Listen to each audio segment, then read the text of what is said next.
Good morning, Terraria players, and welcome back to another installment of Pinkymod, a tale of gods and men. As per usual, here's a list of the main mods used in this run, including stuff like Pinkymod, Fargus Mutant, and Magic Storage. If you have any mods to suggest, whether it be small quality of life or big content mods, I need a lot for 1.4, so please suggest 1.4 ones. I would love to see your suggestions in the comments below. Speaking of comments, do the stuff the algorithm likes, helps out the channel and such. And now, let's get back into the mod. To start off this episode, I went back to the Twilight Isles to kill a mini-boss. The one in question was Trent, a big tree thing. It was very strong, but I got it down eventually. It dropped a key to open the chamber in the center of the big tree. Trent sucks, by the way. Would not recommend fighting it. I then would challenge the boss in the middle of the tree, Cobblehem. It, didn't go so well. Don't worry though, I'll return to it soon. Totally, absolutely won't forget to clap Cobblehem. Nope. Not me. I do not forget about anything.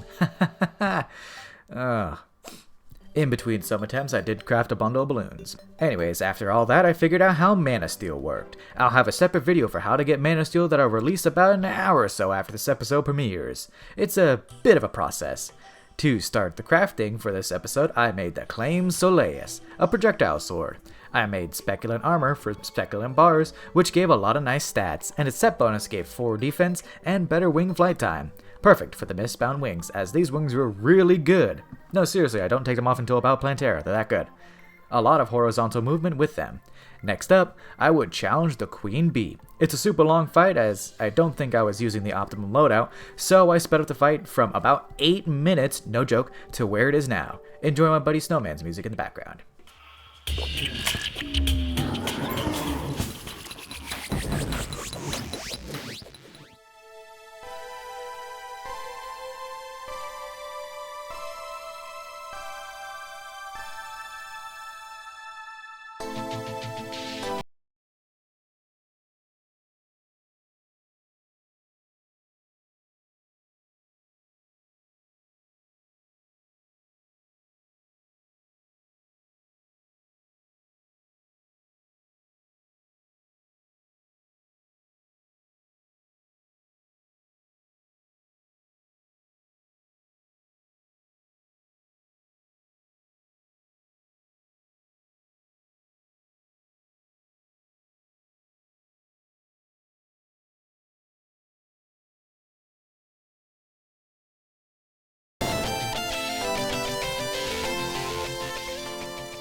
With the Queen Bee down, I decided to grab some Hellstone. When I was down there, the Sorceress NPC spawned. She stole magic stuff. She sold enchanting crystals, which were important for Mana Steel, so I was able to make some bars out of tungsten and silver. I made the Furniture out of it, and a rune broadsword, both out of Mana Steel.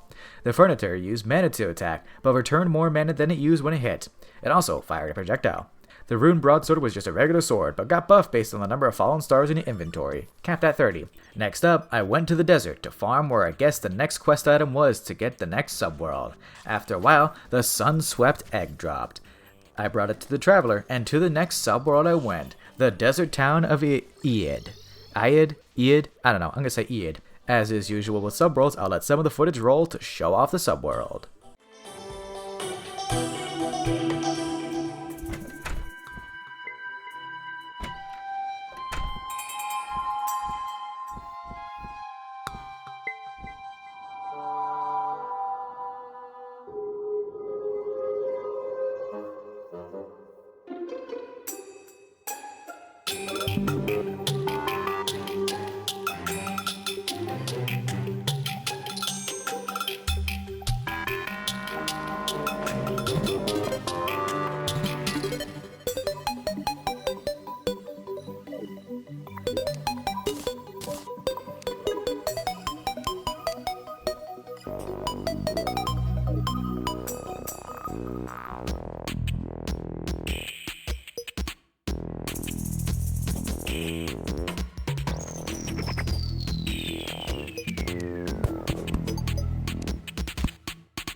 After exploring for a bit, I needed to get more eggs, so I went back home. I crafted some Mana Steel armor, which was a hybrid mage melee armor. It had an activated ability, where you could hit a hotkey to empower melee strikes with magic, draining mana to deal extra damage.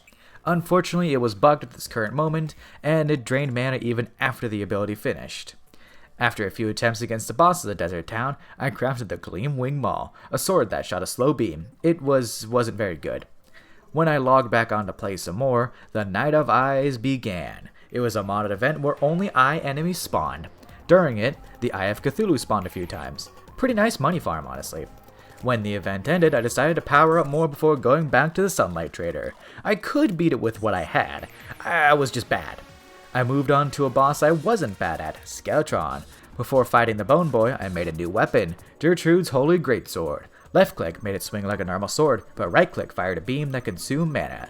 And now it's time for Skeletron. Don't worry, I won't actually forget about the Sunlight Trader like I did Cobbleem. Skeletron time.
Skeletron down. When he went down, he dropped a mirror that let you teleport to where you last died. Down into the dungeon I went, seeking loot as usual. If I had $1 for every time I said down in the dungeon I went, I would probably have like $5 or $6, because one per modded series. I got what I needed very quickly, but stayed because there was a new structure on the very bottom of the dungeon. It was the access point to a subworld in late hard mode. After Skelly Belly was dead, I crafted molten armor and explored hell for quite a while, looking for a Sun Fury.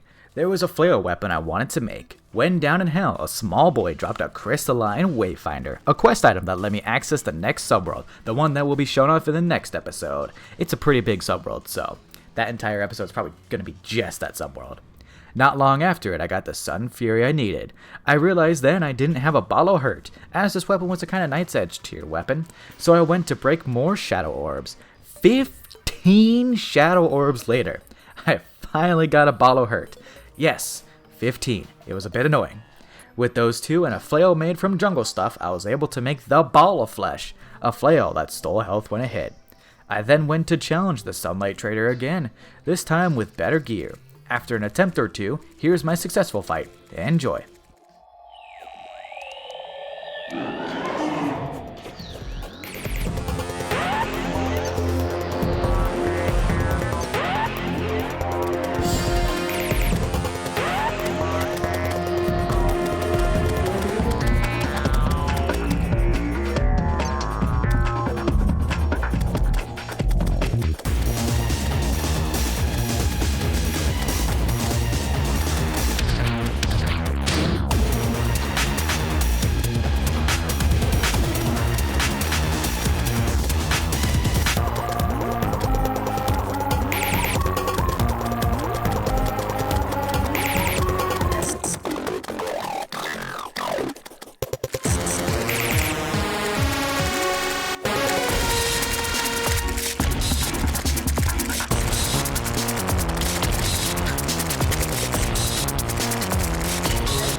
Sunlight Trader down. When it went down, it dropped a magic carpet, and text along the bottom said that the mineral mirror had a new ore that it could give to my world. Inside the trader's treasure bag, it held a weapon from its loot pool and its expert mode item, the Astrodias, which could change day to night, and vice versa. I got a pretty nice sword from it too, the Blade of Dust. It fired a spread of 3 projectiles. It also held an armor set, the Dune Rider set, although I would replace it really soon. It was a mainly class neutral with a bit of summoner armor that summoned a small boy for its set bonus. Activating the mineral mirror then allowed Spatterchunk ore to spawn in the world. Nice name, I guess. I went to mining, a lot of it, and with the ore I was able to make Durandal bars. To round out this episode, I made Durandal melee armor. It was very good armor, and its set bonus made it so that taking damage had a 50% chance to give you a damage increasing buff. Pretty good.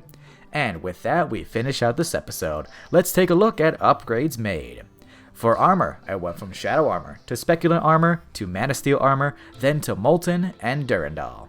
For weapons, I went from the Faust events to the Claimed Soleus to the Furniture to the Gertrude's Holy Blade to the Ball of Flesh and then onto the Blade of Dust. A lot of them. For accessories, they didn't change much. I got the bundle of balloons and that was about it. In the next episode, we take on the Sankon mining facility and the boss within, as well as the Wall of Flesh if time allows. Stay tuned for that next week. Thank you all for watching. I'll see you all in the next one. Join my Discord, link in the description. Blade Burger out.